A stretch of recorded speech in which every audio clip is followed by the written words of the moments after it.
حضرت رفاع بن رافع کہتے ہیں کہ میں نے حضرت ابوبکر صدیق کو ممبر رسول پر یہ ارشاد فرماتے ہوئے سنا ہے کہ میں نے جناب رسول صلی اللہ علیہ وآلہ وسلم کو یہ فرماتے ہوئے سنا ہے۔ نبی کریم صلی اللہ علیہ وسلم کا ذکر کر کے حضرت ابوبکر صدیق رضی اللہ عنہ پر گریا طاری ہو گیا اور وہ رو پڑے۔ پھر جب حالت سنبھلی تو فرمایا کہ میں نے گزشتہ سال اسی جگہ پر نبی کریم صلی اللہ علیہ وسلم کو یہ فرماتے ہوئے سنا تھا کہ اللہ سے اس کے عفو اور عافیت کا سوال کیا کرو اور دنیا و آخرت میں یقین کی دعا مانگا کرو۔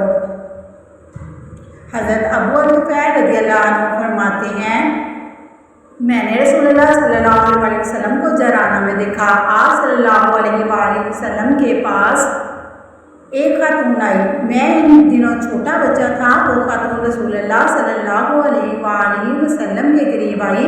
رسول اللہ صلی اللہ علیہ وآلہ وسلم نے اس کے لیے چادر بچھا دی اور وہ اس پر تشریف فرما ہوئی۔ میں نے پوچھا یہ کون ہے؟ صحابہ کرام رضی اللہ عنہم نے بتایا کہ یہ رسول اللہ صلی اللہ علیہ وآلہ وسلم کی رضائی والدہ ہیں۔ حضرت عبداللہ بن عباس رضی اللہ عنہما فرماتی ہیں میں نے عرض کی یا رسول اللہ صلی اللہ علیہ وسلم مجھے کوئی وصیت فرمائیے۔ آپ صلی اللہ علیہ وآلہ وسلم نے فرمایا نماز قائم کرو، زکوٰۃ ادا کرو، رمضان المبارک کے روزے رکھو، بیت اللہ کا حج اور عمرہ کرو، اپنے ماں باپ کے ساتھ حسن سلوک کرو، صلہ رحمی کرو اور مہمانوں کی خدمت کرو، بھلائی کا حکم دو، برائی سے منع کرو، ہمیشہ اہل حق کے ساتھ دو۔